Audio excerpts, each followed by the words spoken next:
बिस्मिल्लाहिर्रहमानिर्रहीम, अस्सलाम वालेकुम, गुड मॉर्निंग मुल्तान। कैसे हैं आप लोग? उम्मीद करती हूँ बिल्कुल ठीक ठाक होंगे, मज़े में होंगे और दुआ करते हैं आज का दिन आपका बहुत ही अच्छा गुजरे। नाज़रीन, आप देख रहे हैं रोही एट 10 और मैं हूँ आपकी होस्ट आसमा नौरी। जी नाज़रीन, कैसा रहा आपका इवेंट? ईद का बड़ा मज़ेदार रहा। कल तक जो है वो ईद सेलिब्रेशन चलती रही, माशाल्लाह बड़ा ही रश देखने में नज़र आया। काफ़ी लोग जो है वो इंजॉय कर रहे थे। ईद का 4th डे भी लोगों ने सेलिब्रेट किया क्योंकि कल जुमा था और जुमे के दिन के हवाले से जो है लोगों ने बड़ा उसको, क्योंकि ऑफ था, बहुत सारे लोगों को छुट्टियां मना रहे थे तो अपनी फैमिलीज को लेकर बाहर निकले हुए थे। ये भी एक अच्छा साइन है कि सब लोग जो है आपस में बड़े प्यार मोहब्बत से एक दूसरे के साथ टाइम स्पेंड कर रहे थे। फैमिलीज के लिए बड़ा कम टाइम निकलता है। जैसे आजकल हम देखते हैं अफरा तफरी का दौर है, सब लोग अपने अपने कामों में मसरूफ होते हैं, लेकिन जैसे ये इवेंट आया उसके बाद एक दफ़ा फिर जो है वो सारे इकट्ठे हो गए और वही मोहब्बतें, मुस्कुराहटें, एक दूसरे के साथ टाइम स्पेंड करना, तो बड़ा अच्छा फील हो रहा था कल भी मैंने देख के। तो यकीनन आप अपने इस टाइम को बड़ा इंजॉय कर रहे होंगे, अपने फैमिली, अपने बच्चों के साथ बड़ा इंजॉय कर रहे हैं। मैं हमेशा एक बात कहती होती हूँ कि जब भी आप रिश्ते बनाते हैं या आप किसी रिश्ते के साथ जुड़ते हैं तो उस रिश्तों का बड़ा ख्याल रखना चाहिए। रिश्ते बड़े कीमती होते हैं। आपका बिहेवियर, आपका एक दूसरे के साथ जो है रवैया, आजकल हम देखते हैं तलखियां बहुत ज्यादा है। हम अपने प्रोग्राम के जरिए मैसेज ये देना चाहते हैं कि इन जो हमारे अंदर ये तलखियां आ चुकी हैं, ये जो सख्तियां आ चुकी हैं, ये जो दिलों में मैल रखना हमने शुरू कर दिया, इसको हमने साफ करना है। हमने एक दूसरे के साथ प्यार मोहब्बत से रहना है। ये हमारा आज का मैसेज है। मौसम की अगर हम बात करें तो मौसम कल बड़ा ही मैं कहती हूँ ऐसे गर्द आलूद मौसम था। घरों में यकीन करें मासिया काम काम कर करके थक गई, इतनी मट्टी यहाँ पर थी। लेकिन आज कुछ मौसम जो है वो कदरे बेहतर है। गर्मी बहुत ज्यादा है, आपने अपना बहुत ज्यादा ख्याल रखना है, अपने बच्चों का बहुत ज्यादा ख्याल रखना है। मैं आज यही बात सुबह आते हुए ऑफिस यही देख रही थी कि बहुत सारे लोग जो है ना अपने बच्चों को बाइक पर लेकर निकले हुए होते हैं। तो गर्मी बहुत शदीद है उनका, बहुत ज्यादा, क्योंकि धूप डायरेक्ट जो है वो बाइक पे पड़ रही होती है। तो बच्चे जो होते हैं ना वो बड़े नाजुक से होते हैं, तो उनका बहुत ज्यादा ख्याल रखा करें। अपने प्रोग्राम का आगाज करते हैं। आज हमारे साथ जो गेस्ट हैं पहले उनका तारुफ करवा देती हूँ। आज हमारे साथ मौजूद हैं जी अजीम महमूद साहब, जो कि फिटनेस मेंटोर है। अस्सलाम वालेकुम, कैसे हैं आप? ठीक ठाक हैं? वेलकम करते हैं अपने शो में आपको। Thank you. सबसे पहले तो आपसे जानते हैं कैसी रही आपकी ईद? अल्हम्दुलिल्लाह अच्छी रह गई, सो के गुजारी। यही लोग कहते हैं कि मिलना जुलना होता है, बहुत ज्यादा मिलना जुलना भी रहा है, ये बात नहीं है, लेकिन मोस्टली बस सुकून।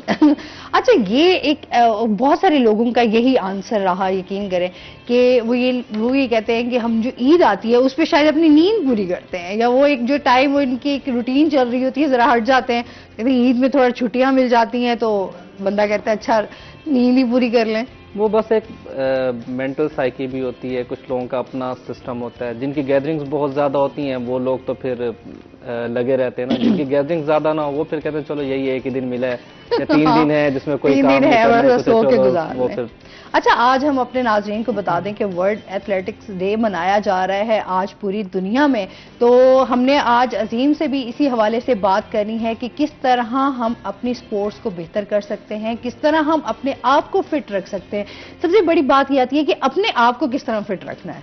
ऐसे ही है ना, फिटनेस बहुत ज्यादा जरूरी है। जब तक आप फिट नहीं होंगे, जब तक आपकी हेल्दी लाइफ नहीं होगी, तब तक आप सरवाइव नहीं कर सकते। क्या कहना चाहेंगे आप आज के दिन के हवाले से? देखें, मेरा तो शुरू से एक ही मोटिव रहा है, एक ही मैं लाइन पे चलता हूँ कि फिटनेस है, हेल्थ है या जो भी है, वो सबसे पहले आपकी प्रायोरिटी होनी चाहिए। मोस्टली लोग क्या करते हैं, इस चीज़ को सबसे एंड पे रखते हैं। हाँ, ना वो स्पोर्ट्स में इंटरेस्ट ले रहे होते हैं, ना अपने जो है वो स्पोर्ट्स से रिलेटेड बाकी जो अपनी फिटनेस से रिलेटेड है, हेल्थ से रिलेटेड है, उस पर वो ख्याल नहीं कर रहे होते। इसको सबसे वजह से कहते हैं ना कि लीस्ट पे लेके चलते हैं। बाकी वो कहते हैं, अगर किसी से हम पूछते हैं, मोस्टली मेरा जब भी मेरे पास करते हैं, मैं क्वेश्चन करता हूँ, हाँ जी आप अपने सेहत के बारे में, सेहत इसके ऊपर हम फोकस करते रहेंगे जी, कोई मसला नहीं है, बाद में हो जाएगी, सबसे पहले जी हम जो है बाकी काम देखें। और मैं उन्हें यही कहता हूँ कि यार अल्लाह के बंदो, अगर आप लोग सेहत पे ही फोकस नहीं करोगे, अपने ऊपर ही फोकस नहीं करोगे, या अपने बच्चों की सेहत पे या उनकी हेल्थ एंड फिटनेस पे, स्पोर्ट्स पे आप इंपॉर्टेंस नहीं देंगे, तो आप बाकी चीज़ों को कैसे लेके चलेंगे? सबसे पहले तो आपकी यही चीज़ ही है जो सबसे आगे आती है। अच्छा, ये जो पूरी दुनिया में जो है आलमी दिन मनाया जाता है फिटनेस के हवाले से, ये बताइएगा क्यों मनाया जाता है? ये बहुत सारे लोगों के माइंड में ये क्वेश्चन होता है कि ये एक ही दिन में क्यों मनाया जाता है? ये बेसिकली जिस तरह से हर एक डे को स्पेशल रखा जाता है। इसी तरह इस चीज़ को प्रमोट करने के लिए, ताकि आप लोगों को अवेयरनेस दी जाए। जो लोग मोस्टली जैसे कि कॉमन डेज में उनको नहीं होता, वो इस चीज़ की परवाह नहीं कर रहे होते, लेकिन जब भी कोई स्पेशल डे आता है उस दिन पे जो है ना उनके माइंड में होता है कि यार आज तो ये वाला दिन है, तो उस हवाले से उनके माइंड में कोई चीज़ आती है, क्वेश्चंस आते हैं, अपने से रिलेटेड वो कुछ सोचते हैं। तो वो एक स्पेशल अवेयरनेस जो है ना पहुंचाने के लिए, ताकि आपके जो सोए हुए सवालात हैं वो आपके माइंड में जागें, आप उस चीज़ को आगे लेके चलें, आप कुछ अपने बारे में सोचें। तो वो एक अवेयरनेस होती है जो कि इस डे के हवाले से ख़ास तौर पे वो पहुंचाते हैं। फिर बहुत सारे स्कूल्स में, कॉलेजेस में, बहुत सारी जगहों पे जो है बड़े प्लेटफॉर्म्स वो स्पेशली स्पोर्ट्स रखे जाते हैं, ताकि वो स्पोर्ट्स को प्रमोट करें, ताकि उस हवाले से जिसका जो शौक़ है वो एक ख़ास उस चीज़ पे चले। किसी का अगर कोई पुराना शौक़ था बहुत ज़्यादा ख़त्म हो गया, फिर वो उस चीज़ को सोचे, तो वो बेसिकली प्रमोट किया जाता है, अवेयरनेस दी जाती है। अच्छा, वैसे अजीम हम ये भी देखते हैं, हमारी बदकिस्मती है ये हमारे मुल्क की, कि स्पोर्ट्स की तरफ उस तरह तवज्जो नहीं दी जाती जिस तरह होनी चाहिए। जिस तरह ये अवेयरनेस डे भी मनाया जा रहा है, तो लेकिन हम यही देखते हैं हमारे जो स्कूल्स हैं, कॉलेजेस हैं, यूनिवर्सिटी है, एक टाइम था जब मैं स्कूल भी पढ़ती थी, तो मेरा था कि आर्मी स्कूल से मैं पढ़ी हुई हूँ, तो वहाँ प्रॉपर आपका एक स्पोर्ट्स ग्राउंड और फिर स्पोर्ट्स को बहुत ज़्यादा एक हमारा पीरियड होता था बाकायदा, कि उसमें 1 घंटा जो है वो पूरा स्पोर्ट्स को दिया जाता था। मतलब जो भी आपकी रनिंग हो गई, जंपिंग हो गई, आपकी थ्रोइंग हो गई, मतलब ईच एंड एवरी जो आप खेल सकते हैं। बट अब वो चीज़ें नहीं रह चुकी। क्या कहेंगे इस बारे में? देखें, एक तो जो सबसे बड़ी चीज़ इसमें आती है ना, आप किसी से भी पूछेंगे, कहीं स्कूल्स में चले जाएं, किसी भी इदारे में चले जाएं, इवन कि अगर हम अपनी भी बात करें तो एक होता था स्पेशल, जिस तरह से आप कह रहे हैं कि स्पोर्ट्स ना सिर्फ आर्मी स्कूल्स में बल्कि कॉमन स्कूल में भी, वो लोकल स्कूल में भी वो होता था। वो लाजमी आधा घंटा, 35 मिनट, 40 मिनट को लाजमी देते थे। लेकिन अब ये है कि अब जिससे भी पूछे ना, तो वो कहते हैं जी रिसोर्स नहीं है। लेकिन मैं बेसिकली कहता हूँ कि इंटेंशन ही नहीं होती है कि वो उस चीज़ की तरफ लेके आए। अब वही चीज़ जिस तरह से मैंने सबसे पहले पॉइंट पे कहा कि जब तक आपकी प्रायोरिटी अपनी हेल्थ नहीं होगी, आप किसी चीज़ पर फोकस नहीं कर सकेंगे। हमारे यहाँ पे इदारों में देखें, चाहे वो प्रिंसिपल्स हैं, चाहे वो टीचर्स हैं, बैंक्स में आप चले जाएं, कहीं पे भी चले जाएं, तो वहाँ पे आप इवन कि अगर आप टीचर्स को देखें या एम्प्लॉयज़ को देखें, बॉसेस को देखें, तो वो क्या है, उनकी अपनी जो हेल्थ कंडीशन है वो इतनी डाउन होती है कि उनका रुझान ही नहीं बनता। जब उनकी अपनी ही वो चीज़ें डाउन होंगी, हेल्थ डाउन होगी, फोकस नहीं होगा, तो फिर उनका अपना इंटरेस्ट भी नहीं बनता। जब इंटरेस्ट ही नहीं बनता तो फिर आगे वो उस चीज़ को कन्वर्ट ही नहीं कर सकते। तो फिर मोस्टली वो होता है, कहते हैं बस वो मेंटली लेके चल रहे होते हैं कि जी बच्चे पढ़ लें, बस ये रट्टा सिस्टम चल जाए, वो फिर एग्जाम्स की तैयारियां वो उसी में ही लगाई रखते हैं बच्चे को, वो स्पोर्ट्स की तरफ रुझान आता ही नहीं है। तो बहुत कम मुझे देखने को मिल रहा, बहुत कम स्कूल्स में ऐसा है कि वहाँ पे वो मैंने देखा कि स्पोर्ट्स को प्रमोट कर रहे होते हैं, बहुत ज़्यादा फिटनेस का भी ख्याल रखते हैं। वो कोशिश करते हैं कि उनके एम्प्लॉयज़ जो हैं वो ऐसे हों कि वो फिट नजर आए, ताकि बच्चे हैं या स्टूडेंट जो भी हैं वो उनको देख के इंस्पायर हो सके। अच्छा, कौन सी बेहतरीन एक्सरसाइजेज भी हम आपसे जानेंगे, कौन सी बेहतरीन एक्सरसाइज है जिससे हम अपने आप को फिट रख सकते हैं? देखिए, एक्सरसाइज हम मोस्टली यहाँ पे स्पेसिफिक एक्सरसाइजेज की तरफ जाते हैं, लेकिन इंडोर एक्सरसाइजेज भी हैं, आउटडोर भी हैं। फुल बॉडी वर्कआउट आप इवन के घर में भी कर सकते हैं। आप स्कूल्स में बच्चों को वो बता सकते हैं, जंपिंग्स हैं, जंपिंग जैक्स हैं, पुशअप्स हैं, पुलअप्स हैं, बहुत सारी इस तरह की एक्सरसाइजेज हैं जो कि मेल फीमेल बच्चे हर कोई कर सकते हैं। इसमें कोई एज का वो नहीं है कि हम ये नहीं करते या जी हम बस वो एक जिसे कहते हैं ना कि मोस्टली यहाँ पे एक एक्सक्यूजेस बन चुके हैं हमारे कि हम ये नहीं कर सकते, हमारी एज नहीं है, हमारे पास टाइम नहीं है। सबसे बड़ा जो इशू आता है वो कहते हैं टाइम नहीं। हाँ, ये वैसे एक बात है कि ये मोस्टली सबके जो लफ्ज सुनने को मिलता है वो यही होता है कि हमारे पास टाइम नहीं है। तो वो ये है कि बहुत सारी एक्सरसाइजेज हैं, सिर्फ चंद एक्सरसाइज तो मैंने मतलब फ्यू नेम्स लिए हैं, इस तरह की और बहुत सी एक्सरसाइजेज हैं। आप बच्चों के लिए स्कूल्स में जो है आप एक छोटा सा जिम सेक्शन रख सकते हैं, आप उनको एक्सरसाइजेस करवा सकते हैं। वो जिससे कहते हैं एक मिसकंसेप्शन चल रहा है कि जी बच्चों की हाइट रुक जाती है, फीमेल्स एक्सरसाइजेस ना करें, हमने बच्चों को नहीं करवानी है, वो नुकसानात गिनवाना शुरू कर, जबकि ऐसा कुछ नहीं है। तो मैं तो मोस्टली कहता हूँ कि आप जो है वो स्कूल्स में प्रमोट करें इस चीज़ को, आप फिटनेस को प्रमोट करें, एथलीट्स को प्रमोट करें, आप स्पोर्ट्स को लेके चलें, आप बाकायदा जिस तरह से बाकी तमाम चीज़ों का एक लेक्चर रखते हैं, इसी तरह एक 35-40 मिनट्स का जो है एक लेक्चर हो बाकायदा, वहाँ पे आपको जो है वो बताया जाए कि आपने कौन कौन से स्पोर्ट्स करने, इंडोर गेम्स का बताया जाए, आउटडोर गेम्स करवाए जाए, उनके फिटनेस लेवल को अप किया जाए।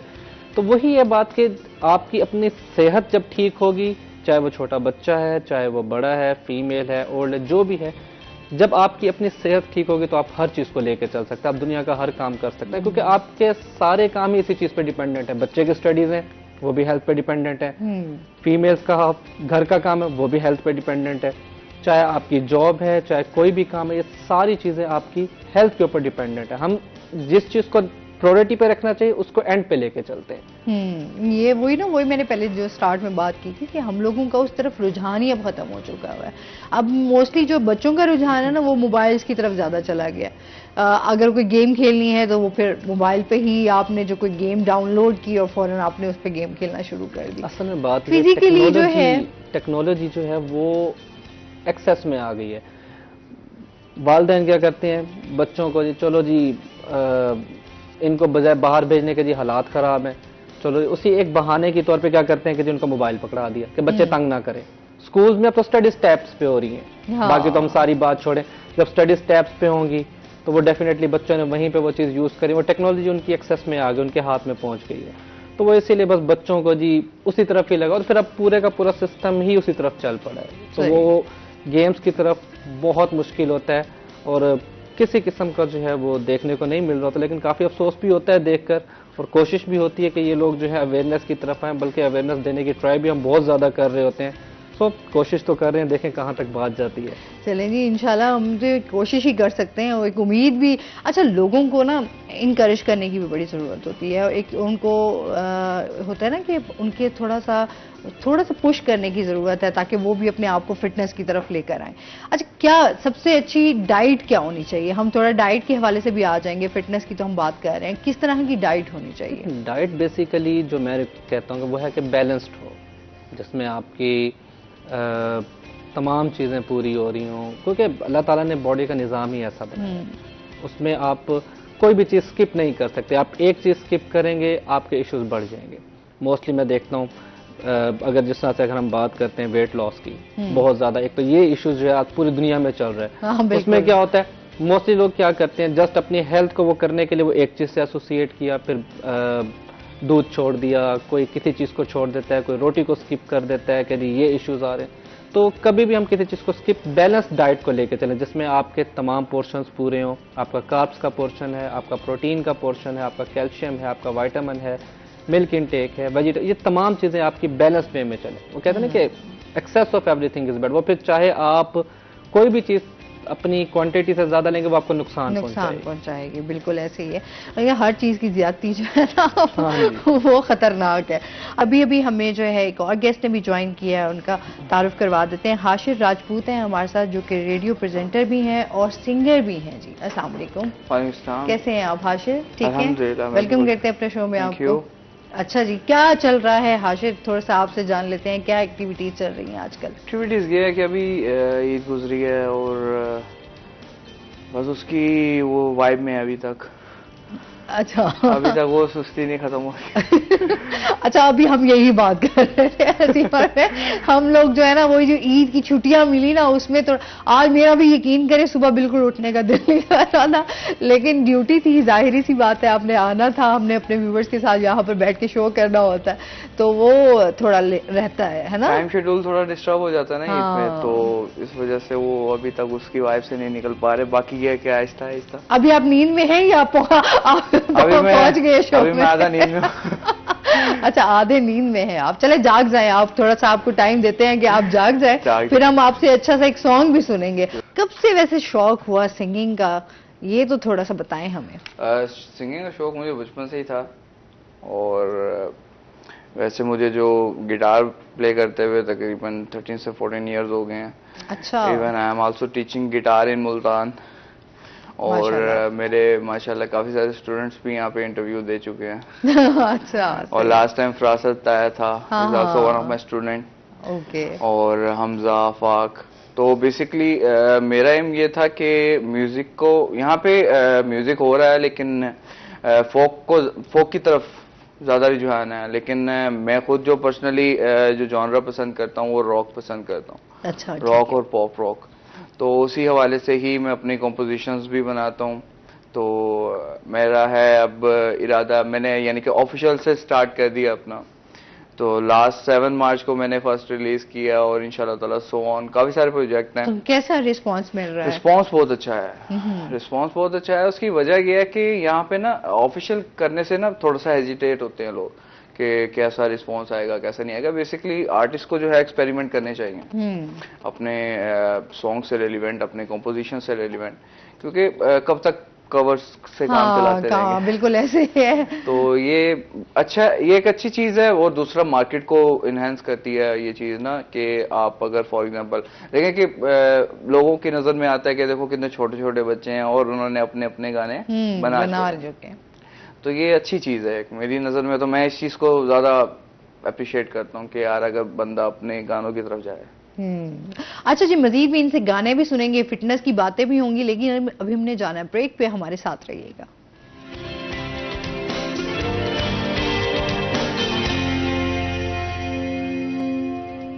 वेलकम बैक नाजरीन, आपको खुश आमदीद कहते हैं रूही एट 10 में। अच्छा जी, हमारे साथ अजीम भी मौजूद हैं जिनके साथ हम फिटनेस की बातें कर रहे हैं, और हमारे साथ हाशिर भी हैं जिनसे मज़े मज़े के सॉन्ग भी सुनेंगे और जानेंगे इनकी लाइफ के बारे में। अच्छा, जिस तरह हम फिटनेस की बात करें, डाइट पे हमारी बात हो रही थी, क्या खाना चाहिए, डाइट में क्या होना चाहिए? जिस तरह हम बता रहे थे कि कार्ब्स होने चाहिए, प्रोटीन होना चाहिए, तो क्या हो प्रॉपर? मैं चाह रही थी एक डाइट प्लान अगर आप हमारे व्यूवर्स के साथ शेयर करें तो। एक तो ये कि कम से कम आप 5 टाइम्स अ डे तो खाएं ना। अच्छा, मतलब मोस्टली 3 टाइम भी खा ले तो कहते हैं कि बहुत हम, जिसमें जो है एटलीस्ट आपके 3 मेजर मील्स हों, 2 शॉर्ट मील्स हों। ठीक है, उसमें यह है कि जैसे कि अगर आप नाश्ता कर रहे हैं वो आपका हेल्दी होना चाहिए। ये नहीं कि आप बहुत ज्यादा ओवर ईटिंग पे। मोस्टली हम यहाँ पे कहते हैं कि नाश्ते को बहुत अच्छा करके खाना चाहिए, लेकिन वो कि बादशाहों की तरह आपका नाश्ता होना चाहिए। बेशक बादशाहों की तरह कर, लेकिन बादशाह लोग भी ना वो अच्छा खाते थे, गलत नहीं खाते थे। हम यहाँ पे एक नजरिया हमारा गलत होता है। तो नाश्ते में मोस्टली क्या है कि आप कोशिश करें कि वाइट प्रोसेस्ड उसकी जगह जो है आप ब्राउन ब्रेड्स की तरफ जाएं और ब्राउन आटे की तरफ जाएं। मोस्टली लोग बाहर से वाइट आटा ले रहे हैं और वाइट ब्रेड ही ले रहे हैं, उसको अवॉइड करें। और साथ उसके जो दलिया हो सकता है ब्राउन ब्रेड की जगह, रोटी की जगह। रोटी आप लें, रोटी मना नहीं है, लेकिन उसका एक लिमिटेड पोर्शन लें। ये नहीं कि बस 2-3 पराठे बनाए और खा लिए। ठीक है, उसके साथ जो है फिर आप पराठे के बगैर जो है ना वो नाश्ता अधूरा सा है। नहीं, मना नहीं है कुछ भी, मना कुछ भी नहीं है, लेकिन वो कहते हैं कि बैलेंस पे में खाएं। ये नहीं कि आप एक्सेस में खा रहे हैं। फिर उसके साथ आप जो है प्रोटीन की फॉर्म में अंडे ले सकते हैं, चने हैं, लेकिन कोशिश करें घर के बने हुए। हम मोस्टली बाहर के खा लेते हैं। हाँ। वो चीज़ जो है घर की बनी हुई चीज़ में एक अलग वो है। और बहुत से लोग कहते हैं कि नहीं जी कोई इतना फर्क नहीं होता, बाहर से भी ले रहे हैं वो भी बने हुए हैं घर के। लेकिन क्या बात होती है कि आप, जो मेरा बिलीव वो ये है कि आप अगर घर में बनाते हैं तो उसमें आपकी बरकत भी ज़्यादा है और आपकी सेहत भी उसमें ज़्यादा होती है। उसके साथ फिर ये है कि आप दूध का जो है एक ग्लास लाजमी ऐड करें थोड़ा सा ब्रेक देकर।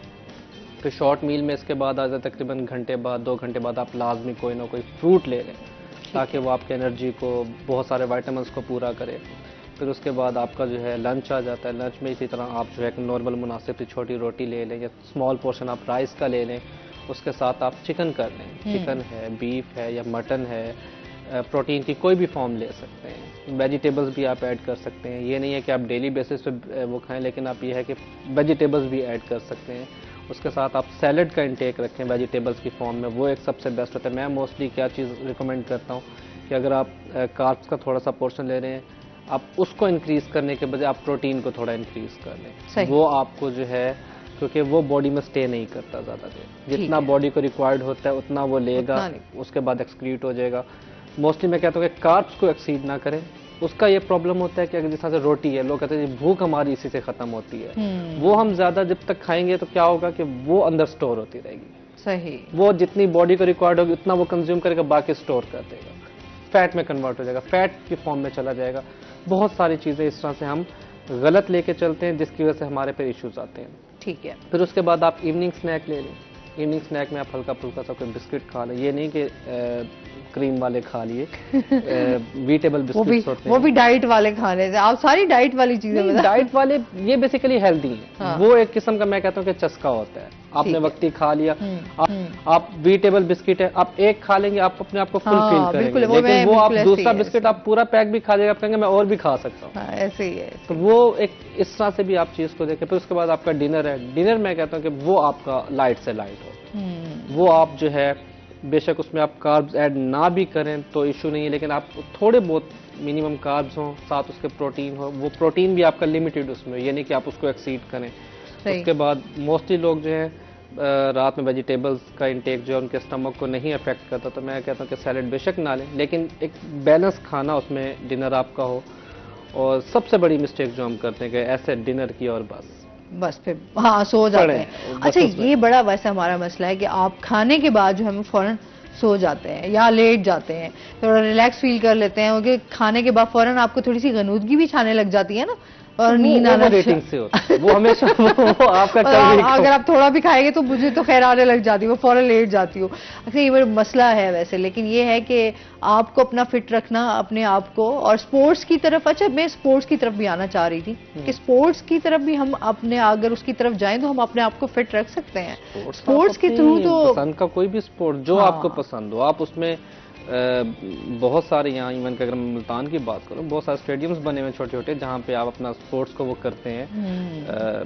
यहाँ पे स्पोर्ट्स स्टेडियम एक आई थिंक सो बना हुआ है। हाँ, बना हुआ है, लेकिन मैं वही चीज़ देखती हूँ कि बहुत सारे लोग जो है ना स्टेडियम में जाने के बजाय, बहुत सारे लोग उनमें स्पिरिट पाया जाता है, लेकिन वो ये कि रोड्स पे खेल रहे होते हैं। अभी हमने जैसे रमजान गुजरा है माशाल्लाह, लोगों ने यही था कि रोड्स पे खेलना शुरू किया हुआ था। अगर उनके पास ग्राउंड नहीं है तो रोड्स को ही ग्राउंड बनाया। वो तो ये तो चीज शुरू से चल रही है, तो हम भी इसी तरह ही करते थे। लेकिन ये है कि चाहे रोड्स पे खेलें या चाहे आप ग्राउंड में खेलें, फील्ड में, कहीं पे भी आप, मैं कहता हूँ कि करें जरूर, एक्टिविटीज आपकी जो है ना। अगर मैं इवन के अपने बचपन की भी बात करूं तो उस टाइम पे बच्चे बाहर खेल रहे हैं, रात को 12-12 बजे तक बैडमिंटन खेल रहे हैं, कोई कुछ खेल रहा है, अब तो कुछ नजर नहीं आता। अच्छा, हाशिर से भी जानते हैं, हाशिर कौन सा खेल आपका है, स्पोर्ट्स की तरफ आपका है रुझान, ये सिर्फ जस्ट म्यूजिक की तरफ ही है? के बाद बास्केटबॉल बहुत खेलते थे, फुटबॉल खेलते थे और बैडमिंटन बहुत खेलते थे। लेकिन अच्छा, वैसे बैडमिंटन बहुत अच्छी गेम है, मतलब अगर आपने अपने आप को फिट रखना है तो उससे बेहतर कोई गेम नहीं है। मैट्रिक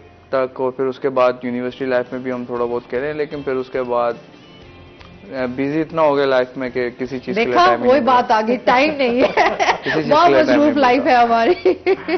अच्छा, उसके बाद कभी नहीं किसी गेम में हिस्सा? हाँ, ये है कि ओकेजनली कभी कभार फ्रेंड्स के साथ अगर कोई सीन बन जाए तो खेल लिया, वरना कोई सीन नहीं है अब।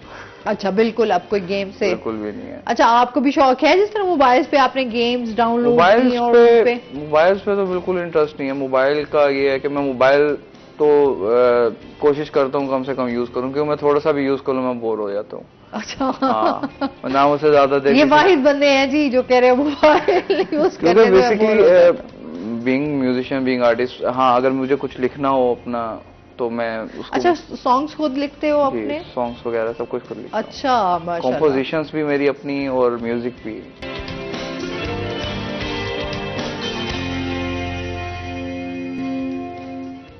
वेलकम बैक नाज़रीन, रोही एट 10 में आपको खुश आमदीद कहते हैं। हाशिर, वैसे क्या आप थोड़ा सा बताइएगा अपनी एकेडमी के हवाले से भी, वैसे किस सिंगर से मुतासिर थे आप? सिंगर जो हैं बेसिकली मुझे जो अच्छे लगते थे ना शुरू से ही इलेक्ट्रिक गिटार्स वाले। जैसे अगर बचपन से बात करूं तो इंटरेस्ट था मुझे इलेक्ट्रिक गिटार्स वगैरह पे। तो basically electric guitar mostly rock songs के लिए मोस्टली ज़्यादा यूज़ होता है, लेकिन उसका ये है कि फ्यूजन भी होता है, क्लासिकल पॉप क्लासिकल में भी मोस्टली यूज़ कर लेते हैं। तो वो depend on the category of song कि वो किस जॉनर का सॉन्ग है। और मैं बेसिकली मुतासिर ऐसे था कि एक तो जैसे गॉड गिफ्टेड होता है ना, बंदे को लगता है कि यार कुछ सुनने के बाद करना चाहिए, और फील आती थी कि मुझे भी वैसे गॉड गिफ्टेड है। हाँ, बिल्कुल ऐसे ही गॉड गिफ्टेड है। और दूसरा ये है कि सिखाने वाला कोई नहीं था। अच्छा, अब तक स्टिल खुद ही सीखा। अच्छा। और ये लॉन्ग पीरियड ही टाइम था जिसने करवा दिया इतना बेहतर जितना यानी कि बेहतर से बेहतर। और दूसरा ये है कि म्यूजिक तो ऐसी चीज है कि आप जितना सीखते रहो उतना सीखो उतना कम है, बिल्कुल ऐसे ही है। तो वो तो प्रोसेस चलता ही रहता है। और गिटार भी खुद ही सीखा? गिटार भी खुद मतलब वो भी आपने किसी से भी नहीं सीखा? अच्छा, मतलब आप गिटार बहुत अच्छा बजाते हो। ये भी एक आर्ट है वैसे, हर किसी के बस की बात नहीं होती। बिल्कुल ऐसे ही है। मेरा इंटरेस्ट जो था ना, मैंने सीखने का मकसद ये था कि अगर फॉर एग्जांपल इन फ्यूचर में अपना सॉन्ग करूं तो उसके अंदर मैं अपने लिहाज से उसके पीसीस गिटार के, इलेक्ट्रिक गिटार्स के और अकूस्टिक गिटार के सोलो पीसीस मैं खुद यानी कि ऐड करूं। तो जो पहला गाना था ना उसमें मोस्टली जो गिटार यानी कि इंट्रो जो होता है बेसिकली के गाने की पहचान होती है। इंट्रो, गिटार के इंटरवल्स और सोलोस, उस गिटार के जो यानी कि जितने भी म्यूजिक के पीसीज होते हैं जो स्पेशली वो गाने की पहचान होते हैं, वो सारे खुद मैंने कंपोज किए हुए थे। अच्छा, वाह। तो घर वालों ने सपोर्ट किया? हाँ, घर वाले अभी तक, घर वालों ने मुझे बहुत सपोर्ट किया है और अभी तक सपोर्ट करते हैं और खुश होते हैं क्योंकि मैं खुद से ही लगा। फरमाइशें चलती है, आज ये सॉन्ग सुना दो, नहीं इतना आज थोड़ा मूड आज उदास है, थोड़ा ये ऐसा होता है? ओकेजनली होता है, कोई यानी गैदरिंग हो, फैमिली गैदरिंग हो। मोस्टली मैं गाता हूँ हाई पिच पे। अच्छा। तो मैं घर अवॉइड करता हूँ ज्यादातर कि ना गाऊं, क्योंकि हाई पिच जो होती है ना वो डिस्टर्ब कर देती है आवाज का जब नियर बाय लोग होते हैं ना। तो मैं थोड़ा अवॉइड करता हूँ। और बाकी ये है कि जब फरमाइश करते हैं तो फिर लो स्केल पे गा के अच्छा जी। अच्छा, ये होता है ना कि जो घर में होता है कोई सिंगर हो, स्पेशली घर वालों की फरमाइशें तो लाजमी। अच्छा, जैसे ईद थी, ईद पे भी काफी लोग आ जाते हैं, तो फिर पता चलेगा अच्छा यार बच्चा गाना गाता है तो चलो इससे एक आधा सॉन्ग सुन लें। ईद पे बस ये था कि कजन्स वगैरह सो के ही गुजारी, मोस्टली सो के गुजारी है। अच्छा, आपको वैसे अजीम म्यूजिक कितना पसंद है? म्यूजिक जब स्टडीज उसमें थे, कॉलेज लाइफ में, तब तो काफी सुना, लेकिन उसके बाद फिर टेस्ट चेंज हो गया काफी हद तक। अच्छा, आप फिर वो जिम शिम और इस तरह है, मूड पे डिपेंड, फिटनेस। अच्छा, मूड पे डिपेंड करता है। कभी दिल किया तो सुन लिया, नहीं तो बस मोस्टली अपना टाइम स्कूल से। सही है, चलें, ये भी अच्छी बात है। अच्छा, जिस तरह अभी हम फिटनेस के हवाले से बात कर रहे हैं, तो बहुत सारी खवातीन भी ऐसी हैं जो जिम नहीं जा सकती, जो घर में रहती हैं, हाउस वाइफ होती हैं, बच्चे संभाल रही होती हैं, लेकिन वो अपना ख्याल रखना कहीं ना कहीं भूल जाती हैं। उनके लिए क्या कहना चाहेंगे, किस तरह वो अपना ख्याल रख सकती हैं, क्या एक्सरसाइज कर सकती हैं, थोड़ा सा उसके हवाले से भी बताइएगा। देखें, उनके लिए ये है कि एक तो सबसे पहले डिपेंड करता है कि उनका जो डे रूटीन है वो कितने मतलब के एक्टिवली गुजरता है। मोस्टली का एक्टिवली ही गुजरता है, सुबह से लेकर शाम तक काम करके। तो मैं उनको कहता हूँ कि एक तो वो जो उनकी रूटीन है वो बेसिकली किसी एक्सरसाइज से कम नहीं है। उसके साथ सबसे ज़्यादा जो चीज़ मैटर करती है वो आपकी डाइट ही है। ठीक है, मतलब आप जितनी मर्जी एक्सरसाइज कर लें, आप 2 घंटे कर लें, 3 घंटे कर लें, जब तक आपकी डाइट ठीक नहीं है, आप अपनी चीज़ को बैलेंस नहीं कर रहे, आप अपने चीज़ों को पूरा नहीं करे, तब तक आपके कोई एक्सरसाइज भी काम नहीं करेगी। फिर चाहे आप जितनी मर्जी कितनी जरूरी है वॉक, तो फुल बॉडी के लिए वो तो आप जितनी मर्जी करें। उसका अगर आप जिम नहीं जा सकते, आप एटलीस्ट वॉक लाजमी, वॉक आप बेशक घर में करें, आप घर में कर सकते हैं। लेस्ली वॉक है, आप एक रूम में वॉक कर सकते हैं। वॉक का तो कोई इशू, बल्कि आप घर में स्टेयर्स तो होंगी, स्टेयर्स अप एंड डाउन आप कर सकते हैं। और बहुत सारी ऐसी इंडोर एक्सरसाइजेज हैं जो कि आप कर सकते हैं। जैसे मैंने बताया कि एक छोटा सा आप जिम का पोर्शन अपने घर में जस्ट 2 डंबल्स रखें, आप 7 रोप रखें, आप कर सकते हैं वर्कआउट। बहुत सारे वर्कआउट आपके यूट्यूब पे अपलोडेड होते हैं, लेकिन ये है कि अपने अकॉर्डिंगली करें, अपने इश्यूज़ को देख के, अपने हेल्थ इश्यूज़ को मेंटेन रखते हैं, उनको देखते हुए आप चलें। ताकि ये नहीं कि जैसे कि बहुत सारे लोग जो हैं क्या करते हैं, आर्थराइटिस है, बोन्स का इशू चल रहा है, क्या करते हैं कि एक्सरसाइज टिका के करते हैं, उसमें क्या होता है इशू बढ़ जाते हैं। ज्यादा देन वो कम होने ज्यादा वर्कआउट ज्यादा करेंगे, फिर उसमें ये है कि अपने अकॉर्डिंगली चले। सबसे पहले मैं यही रिकमेंड करता हूँ, स्पेशली फीमेल्स को, तो मैं ये कहता हूँ कि उनकी क्योंकि बॉडी जो है हार्मोन्स डिपेंडेंट है। ठीक है, उसमें मैं ये रिकमेंड करता हूँ कि आप सबसे पहले अपने हेल्थ इश्यूज को देखें, अपनी रूटीन को देखें, उसके अकॉर्डिंगली चलें। ये नहीं कि बस माइंड में आया कि बस अपने आप को फिट करना है, 4 दिन के बाद खत्म वो चीज़ ना हो। लाइफ टाइम लेके चलें इस चीज़ को, बैलेंस्ड खाएं, बाकी अपनी रूटीन को एक्टिव रखें। जो एक्सरसाइजेज आपको बहुत सारे एक्सरसाइजेज हैं जो कि आप कर सकते हैं, होम बेस्ड एक्सरसाइजेज हैं, स्ट्रेचिंग है, योगा है, कार्डियो है, बहुत कुछ आप कर सकते हैं। ट्रेडमिल मोस्टली मैं देख लूँ कि वो ट्रेडमिल्स के पीछे बहुत ज़्यादा वो ट्रेडमिल के हवाले से भी जाना चाहिए। बहुत सारे लोगों का कॉन्सेप्ट ये है कि ट्रेडमिल अगर इस्तेमाल कर रहे हैं, उसको यूज़ कर रहे हैं, तो आपकी नीज का, आपका इस तरह का इश्यूज हो जाएंगे, जॉइंट्स पेन होना स्टार्ट हो जाएंगे। क्या ये ठीक है? देखें, वॉक आप चाहे रोड पे करें, फ्लोर पे करें, लेस्ली वॉक करें या ट्रेडमिल करें, ये आती एक ही कैटेगरी में। अच्छा ठीक है, मतलब कोई उसका नुकसान नहीं है कि अगर आप उसे, वही चीज जैसे मैंने कहा कि अपने इश्यूज के अकॉर्डिंगली मूव करें। जैसे किसी को अगर नीज का इशू है, ठीक है, कैल्शियम की कमी है, विटामिन डी की कमी है, वो क्या करें, ये नहीं कि आप ट्रेडमिल पे चढ़ें और उसके बाद जो है आप उसकी स्पीड इंक्रीज कर रहे हैं और आप कंटिन्यूअस किए जा रहे हैं, तो वो चीज तो आपकी डेफिनेटली वो आपको अफेक्ट करेगी, वो चीज अफेक्ट करे, क्योंकि आपके अंदर जो चीज कैल्शियम की कमी आप पूरी नहीं कर, मिल्क इनटेक स्पेशली बहुत सी फीमेल नहीं लेते, बच्चों को भी नहीं पिला रहे, खुद भी नहीं पी रहे, वो क्या है कि विटामिन डी और कैल्शियम की कमी तो ऑटोमेटिकली हो जाती है। उसमें क्या है कि जब आप एक्सेस से ज्यादा ट्रेडमिल करेंगे तो वो आपके नीज के लिए इशू बनेगी। वो उस सेंस में है, लेकिन अदरवाइज आप नॉर्मली अगर करते हैं, एक नॉर्मल स्पीड के साथ करते हैं, गैप दे के करते हैं डेली का, लाइक आपने अपने स्टेमिना के अकॉर्डिंग, ठीक है, ये नहीं कि पहले दिन ही आपको जोश चढ़ा और आपने ट्रेडमिल स्टार्ट कर बस 30 मिनट के लिए कर लिया, ये नहीं, अपने स्टेमिना के अकॉर्डिंगली मूव करें। अगर आपका स्टेमिना कर सकते हैं स्टार्टिंग, जैसे कि मिसाल के तौर पे मेरे पास एक क्लाइंट थे, उनका जो है स्टेमिना जस्ट 1 मिनट का था, 30 सेकंड्स का था स्टार्टिंग पे, वेरी फर्स्ट डे। फिर आहिस्ता आहिस्ता चलते थे 1.5 आवर पे वो चले गए। तो स्टेमिना के अकॉर्डिंगली मूव करें ताकि आपकी जो रूटीन है, जो एक्सरसाइज है, वो आप लाइफ टाइम लेके चल सके, रादर देन कि आप सिर्फ चंद दिन उनको करें। आउट ऑफ स्टेमिना जब भी आप मूव, सबसे बड़ी मिस्टेक हम यही करते हैं, चाहे वो घर में एक्सरसाइज करें या जिम में जाएं या कहीं पे भी हम कोई भी चीज करते हैं, वो हम पहले दिन ही जोश में आके एक्सेस में कर जाते हैं। अगले दिन आपके कितने 30 मिनट्स 15 मिनट्स तो मैक्सिमम हर जो है वो, नहीं मैं 15 मिनट्स नहीं, मतलब 30 मिनट आपका जो आप मैक्सिमम पे अगर आप जाते हैं या मिनिमम पे भी जाते हैं तो 40 to 45 मिनट्स तक आपका स्टेमिना होना चाहिए। अच्छा, वॉक आपका 45 मिनट्स आपको वॉक बेशक आप स्टार्टिंग अपने स्टेमिना के अकॉर्डिंग करें, स्टार्ट में आप लाइक 5 मिनट्स आप कर सकते हैं, 5 मिनट्स करें, इट्स नॉट कंपल्सरी कि आप एक्सेस में चले जाएं, 5 मिनट्स करें, आहिस्ता आहिस्ता आप टाइम इंक्रीज करें, 5 to 6 मिनट्स पे चले जाएं, फिर 7 मिनट्स पे चले जाएं, कि आपका जो एंड है वो आपका कम से कम 40 to 45 मिनट्स तक पे जाना चाहिए। सही। अच्छा जी, टाइम हमारे में बहुत मुख्तसर से, बहुत अच्छा लगा आप अजीम आए, और इसके साथ ही हाशिर आपका भी बहुत शुक्रिया।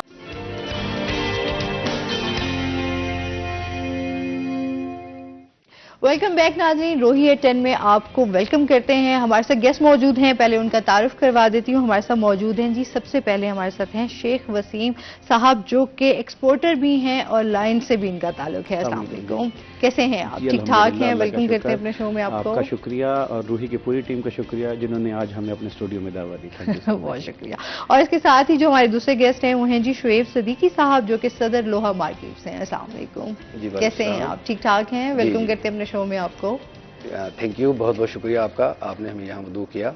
लोहा मार्केट में हमारे सदर इस वक्त इलेक्ट और हैं। अच्छा, हमारा वहाँ पर बिजनेस है अल्हम्दुलिल्लाह। अच्छा, मेरे से क्योंकि मेरे पास आपका ये आया है तो माजरत के साथ। ऐसी बात अच्छा, मुझे तो कोई इतराज नहीं अगर मुझे आप ये ओहदा दे रही हैं, लेकिन जो सदर साहब हैं वो माइंड ना कर जाए। हाँ, ये भी है ना कि हमने तो बोल दिया कहीं वो बुरा ना मान जाए, तो चले कोई बात ही, बुरा मानने की जरूरत नहीं। अच्छा ठीक है, फैक्ट्री ओनर हैं जी ये। अच्छा, सबसे तो आपसे तो जानेंगे आपकी बिजनेस के हवाले से भी कि बिजनेस की क्या सूरत हाल है, लेकिन उससे पहले ये जान लेते हैं ना कि आपकी ईद कैसी गुजरी? जी अल्हम्दुलिल्लाह, ईद के हवाले से इस साल मैं अपनी लाइफ की पहली ईद अपने फादर के बगैर गुजारी। 7th month before my father is died. और अल्लाह पाक जन्नत में मैंने ज़िंदगी में जब भी अल्लाह के घर गया, हज किए, उम्रे किए, तो मेरे फादर मेरे साथ होते थे, तो मैंने उनको बहुत मिस किया। और ईद उस तरीके से नहीं मनाई जिस तरह आम मनाई। अच्छा, बात वही होती है कि जो पेरेंट्स होते हैं, आप उनके बगैर जो है इनकम्प्लीट होते हैं। आपके एक तो ये पेरेंट्स का ताल्लुक जो है वो बड़ा अनमोल सा होता है, नेमुल बदल नहीं है, तो जाहिर सी बात है कि वो ईद का भी वो जो मजा है, जो चाम है, शायद वो नहीं आप सेलिब्रेट, अपने साथ ना हो तो फिर दिल में जो है ना वो एक चाह सी रह जाती है। मैं अपनी फैमिली में बड़ा बेटा हूँ।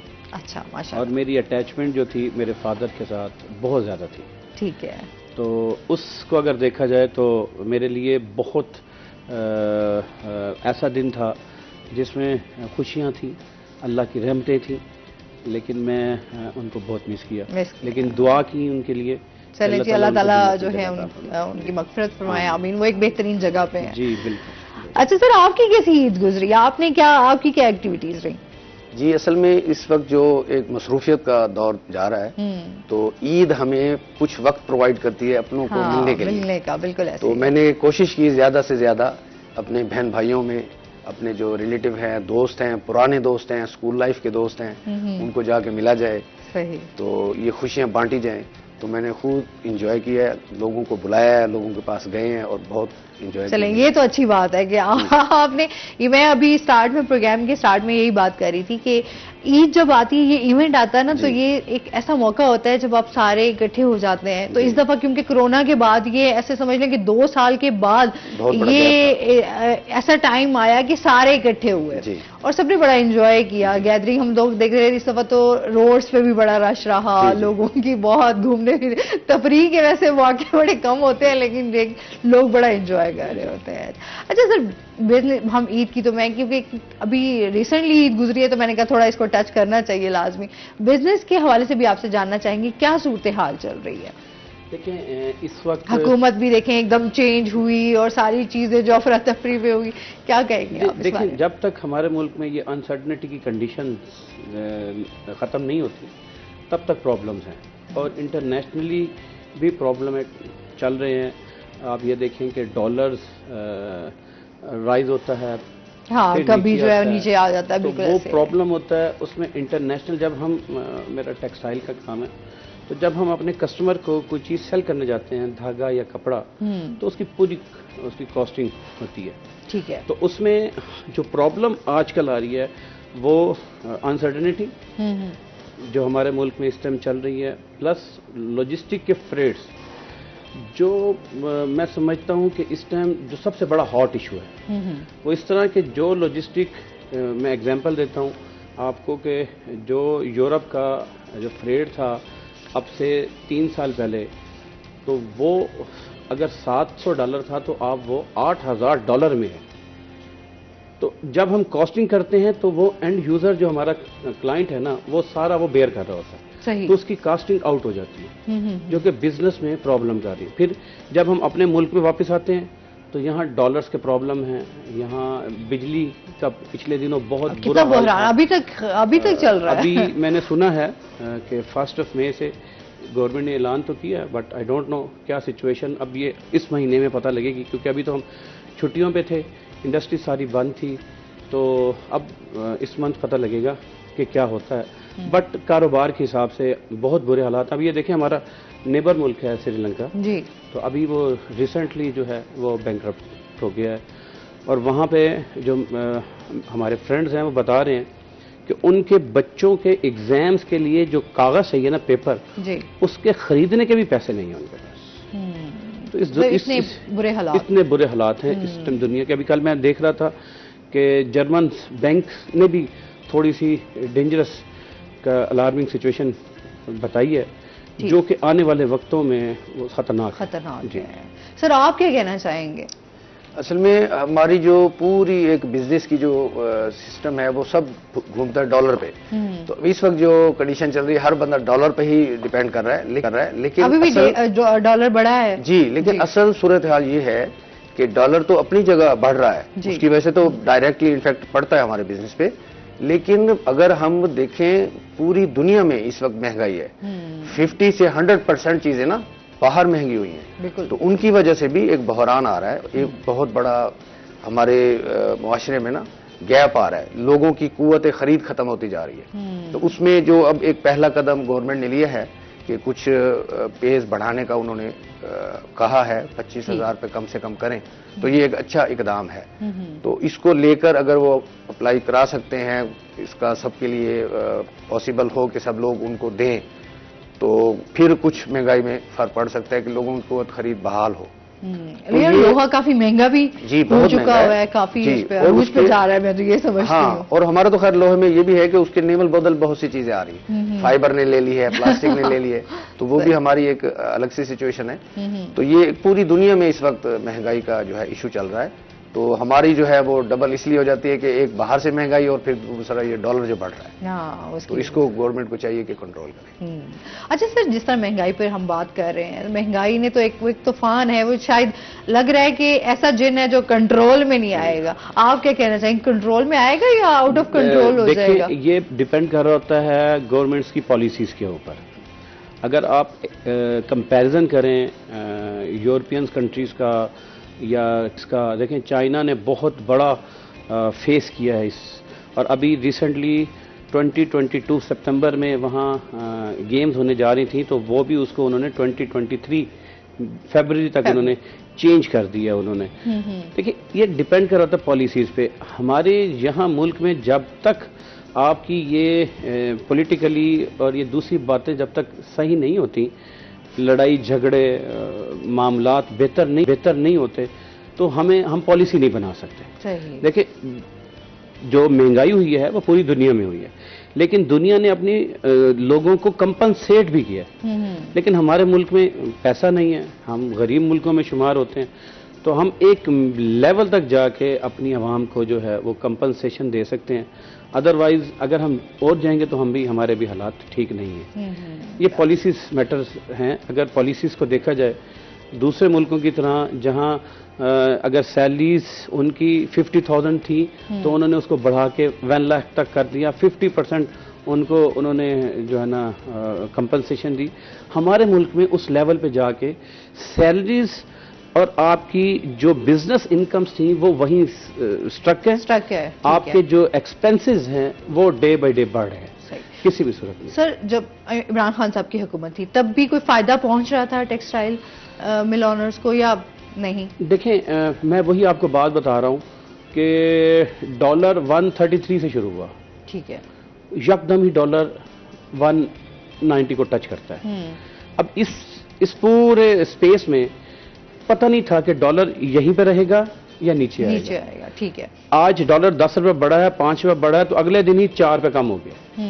लेट्स सपोज मैं आपको एक बात बताता हूँ कि हम एक कंटेनर सेल करते हैं यूरोप में कपड़े का, तो उसकी कॉस्ट है 1 करोड़ रुपए, यानी कि 1 लाख डॉलर। अब से पहले जब डॉलर जो था वो 105, 10, 15, 20 रुपए का था, तो 1 करोड़ 20-25 लाख का वो कंटेनर बनता था। वही कंटेनर जब आज हम सेल करते हैं तो जो डॉलर है वो 188 या 190 पे जब हमें रेमिटेंस करनी होती है तो हमें एक्स्ट्रा पेमेंट करनी होती है, तो उसी की जो कॉस्ट है वो तकरीबन 1 करोड़ 88 लाख के करीब बनती है। अगर आज मैंने कंटेनर बुक किया था 188 पे, तो जब मैं डॉक्यूमेंट्स बैंक में जाके दूंगा हफ्ते बाद या 10 दिन बाद, जब मेरी शिपमेंट चली जाएगी, तो पता लगता है कि बैंक में 6 रुपए डॉलर सस्ता हो गया। तो मुझे कितना लॉस हुआ? 6 और 10 लाख रुपए का एक कंटेनर पीछे लॉस हो गया। और अगर मेरी उस क्वांटिटी मेरी 10 कंटेनर की थी तो सीधा 1 करोड़ रुपए का लॉस है वो। तो ये सिचुएशंस जब तक बेहतर नहीं होंगी, पॉलिसीज नहीं बनाई जाएंगी, एक जगह पे आप सेटल नहीं करेंगे, एक जगह पे जब आप उसको बता देते हैं ना कि बस ये हमारा पॉलिसी मैटर है, ये डॉलर यहाँ तक रुकेगा, इससे आगे ना ऊपर जाएगा। अगर 19-20 होता है, रुपीज में होता है, पेनीज में होता है, तो वो बेरेबल है। जब वो रुपीज में चला जाता है और रुपीज में भी 5-7 रुपए में, तो फिर लॉस होता है। ये सिचुएशंस जो हैं ये अलार्मिंग सिचुएशन है। सही। सर, आप क्या कहना चाहेंगे इस बारे में? असल में डॉलर की वजह से बहुत सी प्रॉब्लम्स तो आई हैं, लेकिन कुछ लोग खुश भी हैं। जो एक्सपोर्ट करते हैं उनको जाहिर है फायदा हो रहा है, और इसी वजह से जो ओवरसीज लोग हैं जो बाहर रहते हैं वो जो कुछ भेजते हैं यहाँ ये इनडायरेक्टली कह रहे हैं कि वसीम साहब को फायदा नहीं, मैं बताता हूँ, मैं उनकी बात, देखिए वही बात है कि जहाँ पर हम प्रॉब्लम्स बताते हैं ना, जो कुछ बेहतरी आ रही है या कुछ लोगों के लिए बेहतर है, वो भी हमें रखना चाहिए, शेयर करनी चाहिए। बिल्कुल, जहाँ मैं समझती हूँ जहाँ अगर कुछ बेहतर हो रहा है तो लोगों तक वो भी खबर पहुँचनी चाहिए, बेहतरी हो रही है। अगर हम कहें कि सब कुछ बुरा ही हो रहा है और सब कुछ जो है वो फायदा नहीं हो रहा, तो वो भी गलत हो जाएगा। मैं शुएब साहब की बात को थोड़ा सा आगे करूंगा। देखिए, हम वो मुल्क हैं जो अपने यहाँ कुछ प्रोड्यूस नहीं करते सिवाय कॉटन के। हम सिर्फ कॉटन प्रोड्यूस करते हैं, एग्रीकल्चर कंट्रीज हैं हमारा। यहाँ पे हम फिनिश तो बहुत वसी है हमारा, अगर हम ज़राअत के हवाले जी ज़राअत के, मैं वही अब बयान करने जा रहा हूँ। इनका पॉइंट अब मैं आपको बताने जा रहा हूँ कि वो बात ठीक है, डॉलर बड़ा है, एक्सपोर्टर को फायदा होता है, इंपोर्टर को लॉस होता है। लेकिन जब आप पेपर वर्क पे आती हैं तो आपने अपने जितने कलर्स हैं डाइज करने के लिए वो सारे इंपोर्ट करने हैं।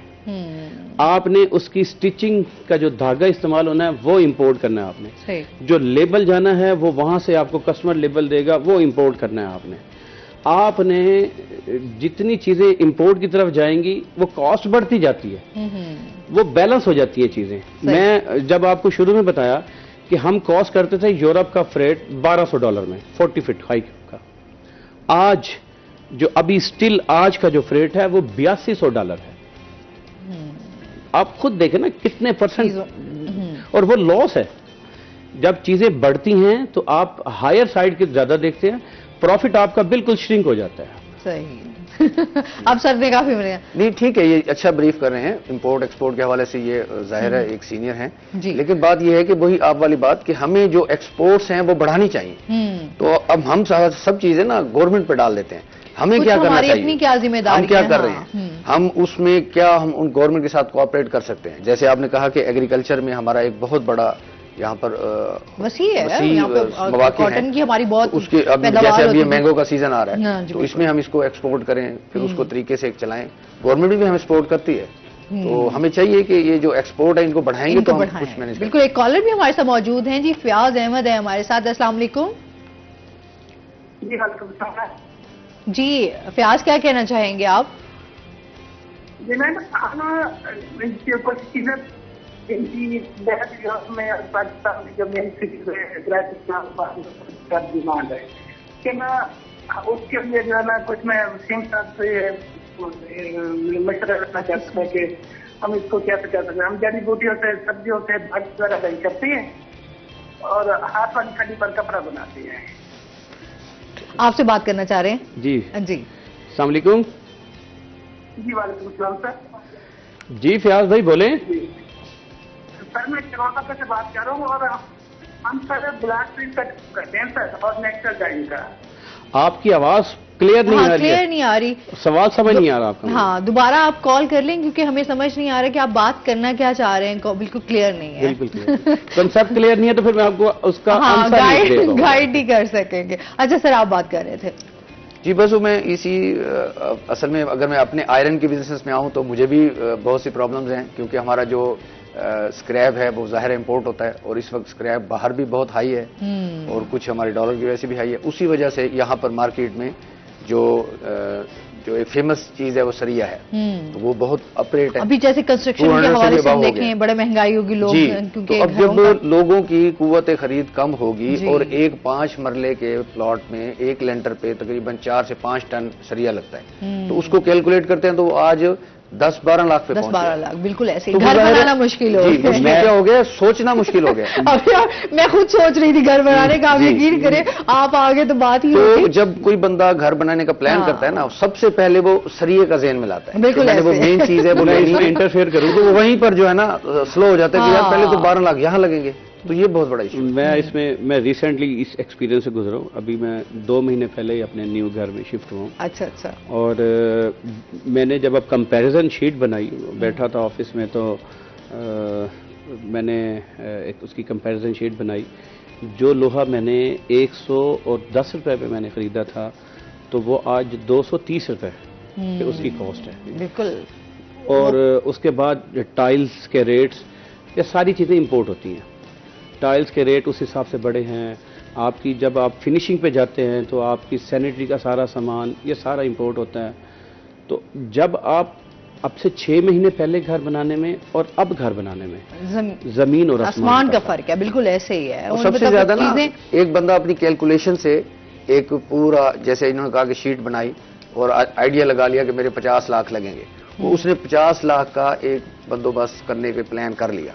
लेकिन जब वो शुरू करता है ना, तो वो जब 20 पे पहुंचता है तो वो 20 वाली चीजें 25 पे, 25 वाली 30 पे, 30 वाली 40 पे, वो मिड में आके रुक जाता है। मैं क्या करूं? अच्छा, जैसे एक आम बंदे की हम बात करें तो वो तो TR गार्डर और इस तरह की लेगा ना सरिया, वो कैसे परचेज कर सकेगा जब इतना महंगा होगा? तो यही मसला है कि लोग अब सरिया छोड़कर टीआर गार्डर्स पे आ गए, लेकिन उसकी भी कास्ट इतनी है कि वो बराबर ही जा पड़ता है। अच्छा, लेकिन आजकल TR गार्डर्स भी जो है वो भी महंगे हो चुके हैं। आम बनने की पहुंच से दूर है। बहुत दूर। एक कॉलर है हमारे साथ जी। अस्सलाम वालेकुम। अस्सलाम वालेकुम। वालेकुम सलाम जी, अलीम बात कर रहे हैं आप? आज मेरा सवाल ना वसीम साहब से है। जी जी तो जी अलीम बात कर रहा हूँ जी। बात करें, आपकी आवाज आ रही है। टीवी का वॉल्यूम बंद कर दें ताकि बात करने में आसानी हो जाए। ओके। अच्छा, मेरा सवाल वसीम साहब से है कि क्या हम परिंदे इंपोर्ट करवा सकते हैं दूसरे ममालिक से? अगर करवा सकते हैं तो उसका क्या प्रोसीजर है? ठीक है, परिंदे इंपोर्ट करवा सकते हैं, उसका क्या तरीकेकार है? आजकल ये बहुत बड़ा बिजनेस है और जिन जिन चीज़ों पे गवर्नमेंट ने बैन नहीं लगाया हुआ वो आप मंगा सकते हैं, लेकिन उसकी कॉस्ट पड़ती है क्योंकि ये वो चीज़ें हैं जो बायर आते हैं।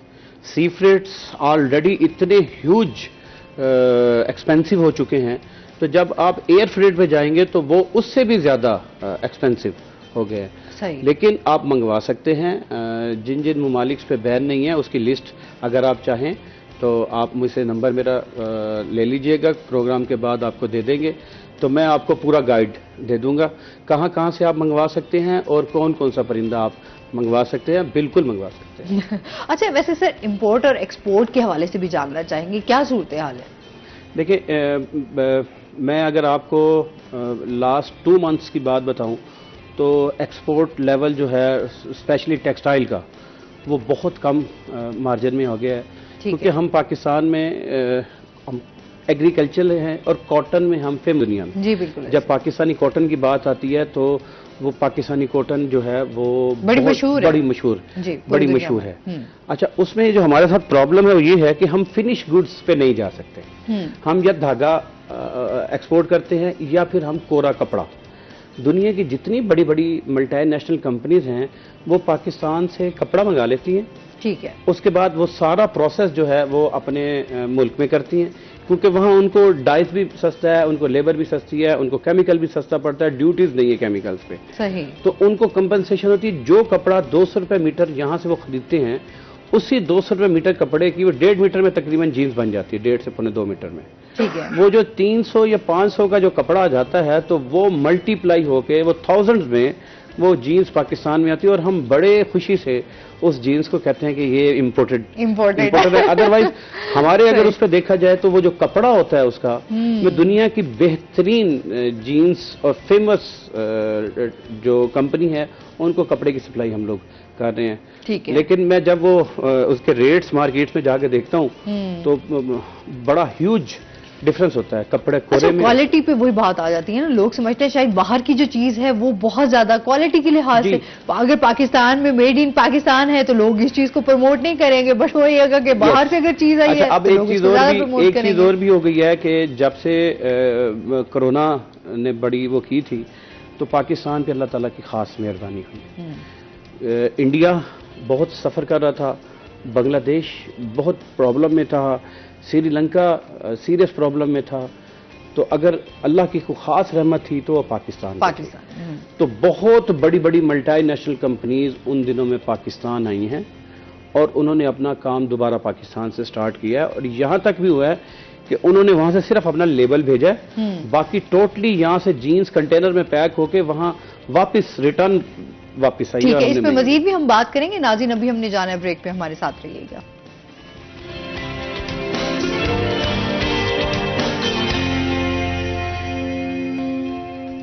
वेलकम बैक नाज़रीन, रोही एट 10 में आपको खुश आमदीद कहते हैं। गेस्ट हमारे साथ मौजूद हैं, माशाल्लाह दोनों बिजनेसमैन हैं, इनसे चिट चैट तो जारी रहेगी। नाज़रीन, आज जरा चलते हैं हेल्थ टिप की तरफ।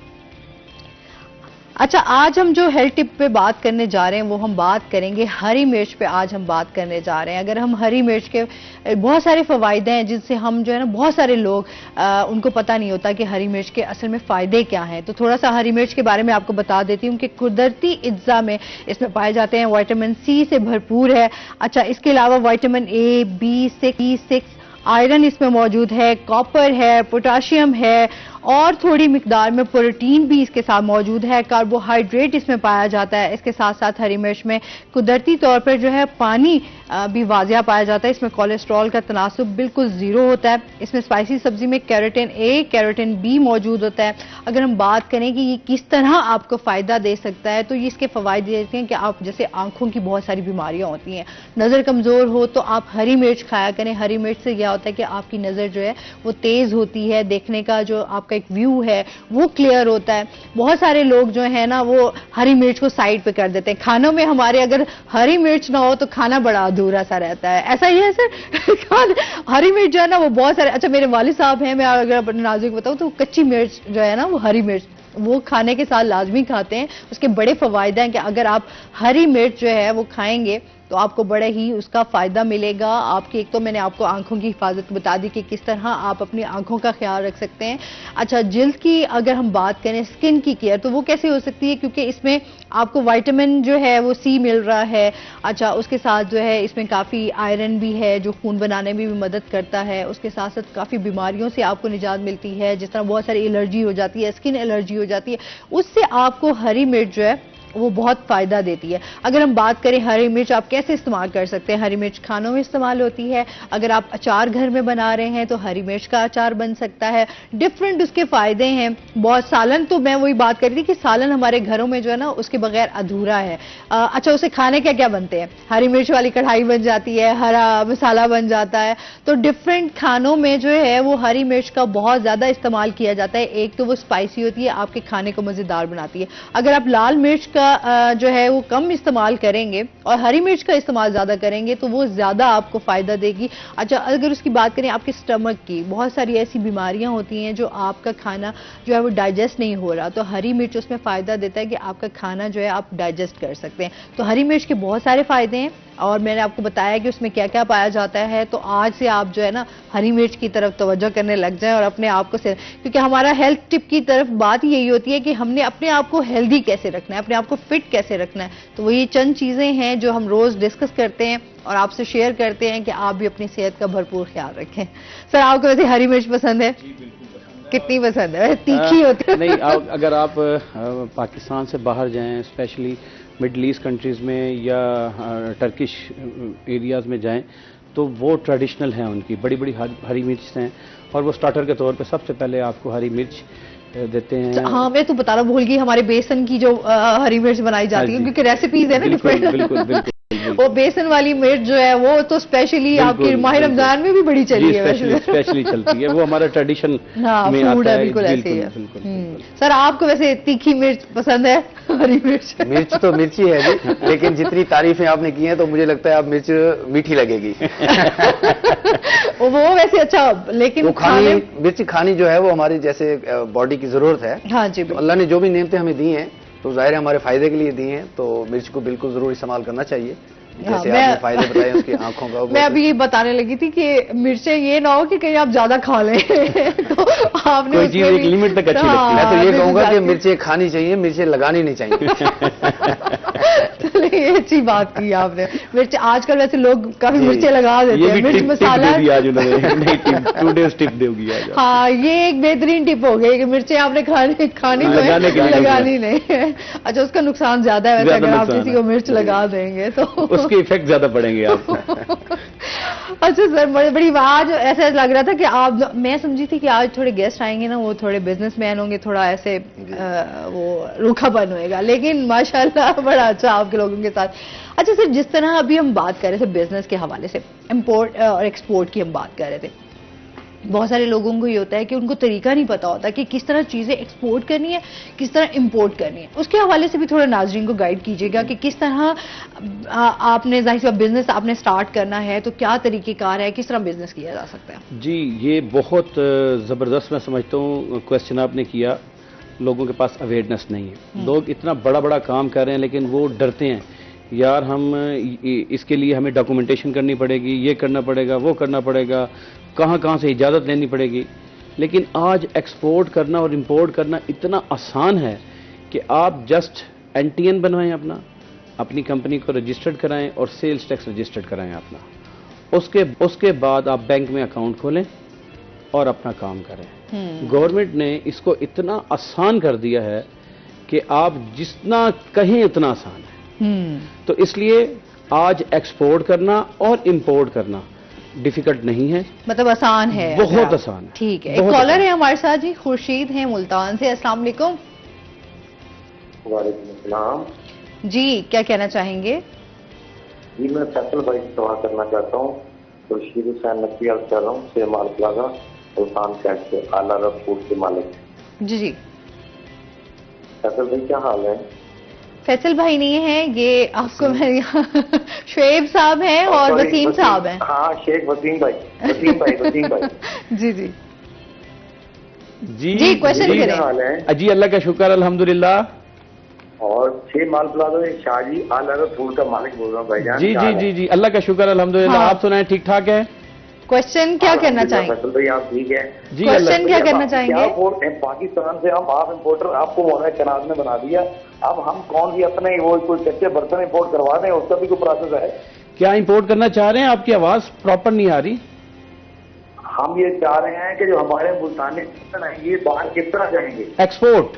हाँ, जी जी, ये तो बिल्कुल, और ये बिल्कुल जा सकते हैं। देखें, ये हमारा एक कल्चरल आइटम है और सुवेनियर्स के तौर पे पूरी दुनिया में वो होता है। बस सिर्फ आपको इसकी मार्केटिंग करनी है उन ममालिक में जहाँ पे हमारी जो मुल्तान की सौगात हैं। जैसे हमारे मुल्तान में जो सबसे मशहूर चीज़ है वो आम है, उसके बाद सोहन हलवा है। ये सोहन हलवा ऐसी आइटम है जो पूरे 12 महीने दुनिया में जाती है और लोग अपने दोस्त अहबाब को गिफ्ट देते हैं। इसी तरह ये जो ब्लू पॉटरी की हमारी चीज़ें हैं जो मुल्तानी, ये भी बहुत वसी पैमाने पर लोग जाते हैं। मेरे काफ़ी सारे जो मेरे दोस्त हैं जो अमेरिका और यूरोप में रहते हैं, उनकी अक्सर हमें यही फरमाइश आती है कि जी मैं आया हूं तो मुझे आप ब्लू पोट्री की कुछ चीज़ दें। और ये ब्लू पोट्री की जो सनत है ये बहुत वसी है और बहुत प्रॉफिटेबल, पसंद करते हैं जी, बहुत प्रॉफिटेबल बिजनेस है। लेकिन इसमें करना ये है, एक्सपोर्ट तो आप जैसे ऑलरेडी इंपोर्ट का काम कर रहे हैं, इतने डिफिकल्ट नहीं है। जस्ट आप अपना एनटीएन और सेल्स टैक्स अपना बनवाते हैं और उसके बाद आप बैंक में जाते हैं, अपना अकाउंट खुलवाते हैं और फॉरेन रेमिटेंस के बाद आप अपनी एलसी खुलवा देते हैं, तो आपकी शिपमेंट्स पाकिस्तान जो भी मंगाना हो आप मंगा लेते हैं।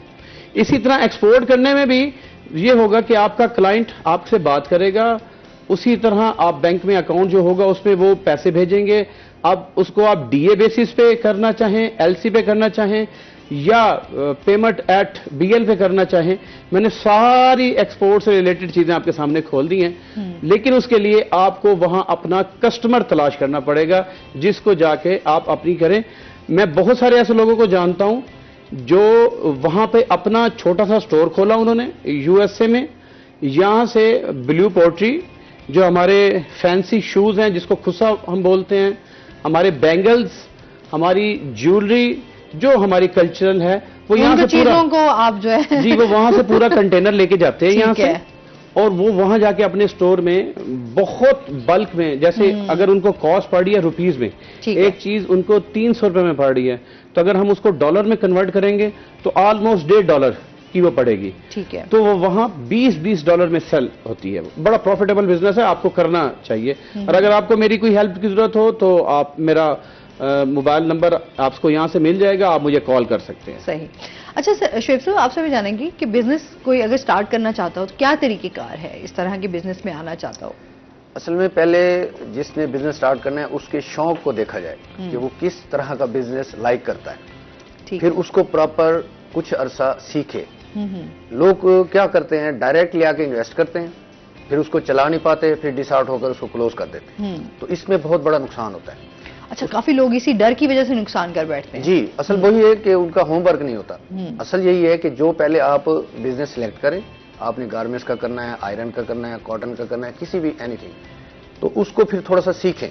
सही है। जब आप कुछ ना कुछ उसकी हाव नाव ले लेंगे, उसके बाद आप इन्वेस्ट करेंगे तो इंशाल्लाह आपको लॉस की बहुत सी चांसेस कम होंगे।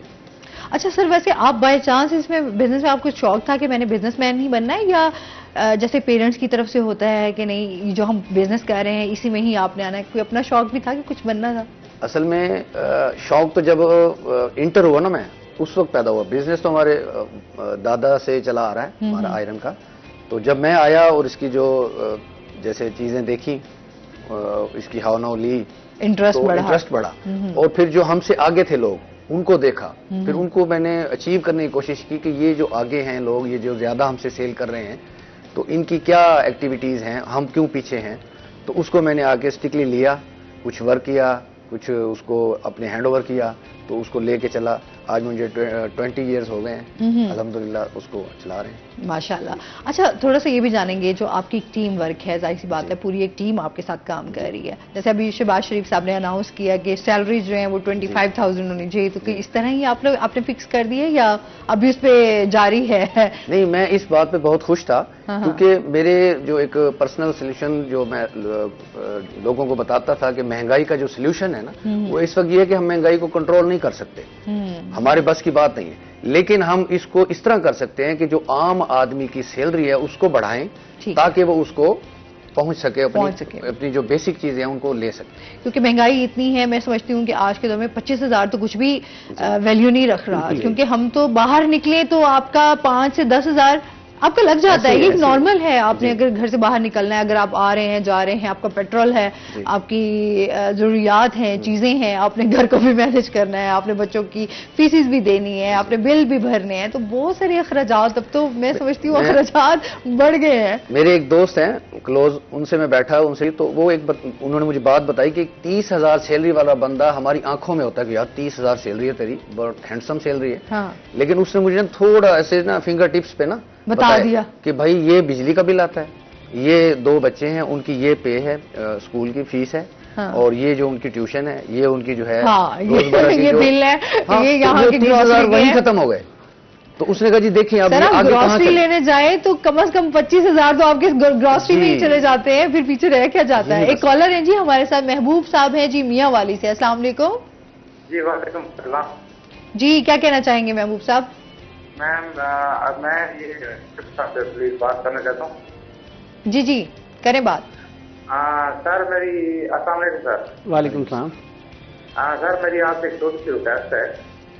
जी बोलें। हमारा जो इलाका है वो दही इलाका है, तो उसमें यहाँ पे तकरीबन लोगों के पास रोजगार जो है वो बहुत कम रोजगार है, कहने का मकसद है। तो मैं बेसिकली एक जॉब पर्सन हूँ, तो हम अपने इलाके में एक काम स्टार्ट करना चाहते हैं, लेकिन हमारे पास जो है ना फाइनेंशियली वो सपोर्ट नहीं है। सपोर्ट कहने का मकसद है कि मैं यहाँ पे ये जो हमारी औरतें हैं वगैरह तकरीबन पर्दे में रहती हैं उस हिसाब से, और ये सिलाई कढ़ाई का काम करना चाहती हैं। आपने तो जी जी आप तो उनके लिए कुछ करना चाहते हैं। अगर आप, जिस तरह आपने कहा कि आप हमसे लाइव कॉल बात कर सकते हैं, तो मैंने ये कहा कि अगर आप हमारी सपोर्ट करें, हम इस तरह मियांवाड़ी में एक ऐसा इदारा बनाएं जहाँ पे लोगों को कम से कम किसी के आगे हाथ फैलाने के बजाय कम से कम वो 4 पैसे वो चाह रहे हैं कि बिजनेस को कोई स्टार्ट करना, कोई आइडिया लेना चाह रहे हैं। ठीक है, आपसे बिल्कुल इसका सवाल का जवाब बिल्कुल देंगे, लेकिन अभी हमने जाना है नाजरीन, ब्रेक पे हमारे साथ रहिएगा। वो ये कह रहे थे कि हम एक दही इलाके में रह रहे हैं और उस दही इलाके में बहुत सारे लोग जो हैं वो बेरोजगार हैं। में रहती हैं खातून, हाँ खातून हैं जो कढ़ाइयाँ करती हैं इस तरह से अपने, तो वो उस पे है कि आपने उस पे आइडिया दें कुछ इस तरीके से। अच्छा, इसका जवाब लेंगे नाज़रीन, अभी हमने जाना ब्रेक पे, हमारे साथ रहिएगा।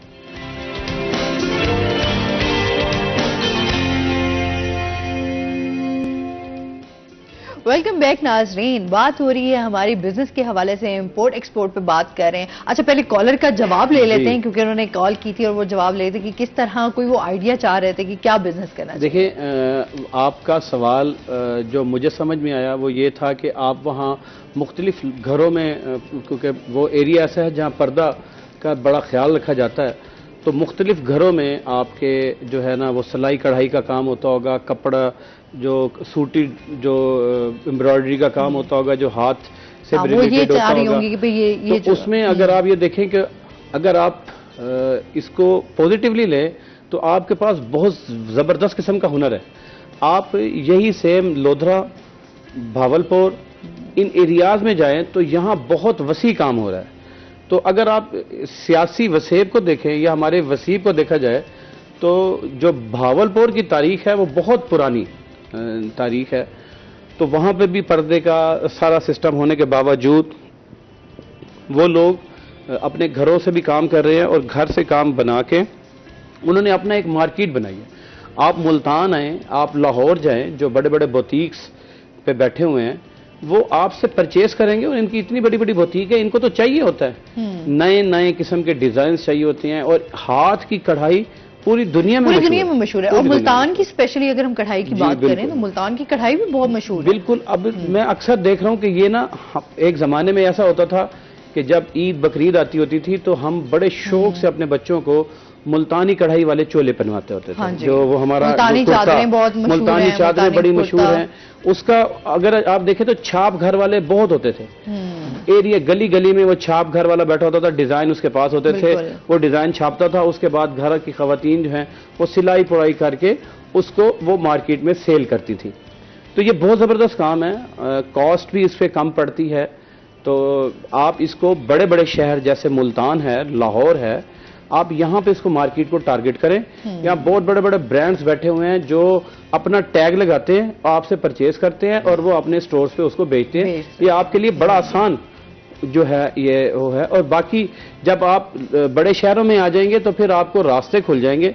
तो यहाँ से आपको लोग मिलेंगे जो आपको यही चीज पाकिस्तान से बाहर, देखें जो चीज हमारे पास नहीं होती उसकी बड़ी कदर होती है। पाकिस्तान, अल्लाह का लाख लाख शुक्र है, हम एक आजाद मुल्क में रह रहे हैं। मैं तकरीबन आधी से ज्यादा दुनिया में फिर चुका हूं। जब पाकिस्तान में होता हूं ना तो जितना सुकून मुझे मिलता है वो बयान नहीं किया जा सकता। एक आजादी, अजान, इवन हम मिडिल ईस्ट कंट्रीज में भी होते हैं तो वहां पे भी हम उस तरीके से इंजॉय नहीं कर पा रहे होते। इस्लामिक कंट्रीज तो जरूर हैं लेकिन जो हमारी मुल्क की बात ही कुछ और है। अपने मुल्क से प्यार और एक जो अटैचमेंट है वो कहीं पे भी नहीं हो सकती। आप बाहर चले जाएं, बहुत अरसा रहेंगे लेकिन आपको फिर पाकिस्तान की रियासत आएगी, मिलती है हमें अपनी जगह पे। और दूसरा मैं भाई से ये भी कहना चाहूंगा कि ये जो हमारी हैंडमेड चीजें हैं जिस तरह पाकिस्तान में लाइक की जाती है ना, इसी तरह ये पूरी दुनिया में लाइक की जाती है। तो आप इसको बनाकर जब आप बड़े शहरों में लाएंगे तो इससे हमारी एक्सपोर्ट भी बढ़ेगी, लोग इसको बाहर भेजेंगे। तो आप पहले तो खुद कोई अपनी कंपनी बनाएं या कोई इस तरह का इसको इस लेवल पे ले आएं कि आप डायरेक्टली फायदा उनको भी पहुंचाएं जो अपने हाथ से बनाते हैं। होता यह है कि जो लोग मेहनत करते हैं उनको 10 रुपए मिलते हैं और जो इसको बाहर जाके हाईलाइट कर लेता है। अच्छा, वैसे ये भी सरबड़ा वैसे हो जाता है बहुत सारे, क्योंकि दही इलाकों में इस तरह की खवातीन होती हैं, पता नहीं होता उन बेचारों को कि भाई किस तरीके से डील करना है, क्योंकि जाहिर पता आगे एक हाथ और होता है डील करने वाला।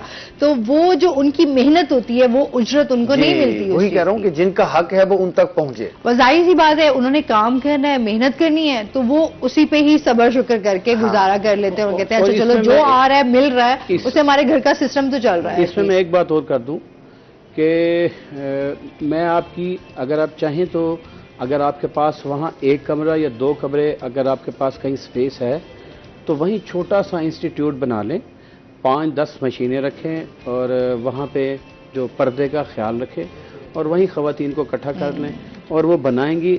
तो आपके लिए ये बिजनेस आप फ्रूटफुल हो सकता है कि आप उसको खुद सेल करें और आपके लिए बेनिफिट हो सकता है। अच्छा सर, आपके लायंस क्लब के साथ भी आपका एक ताल्लुक है तो उस हवाले से भी जानेंगे क्या एक्टिविटीज आपकी?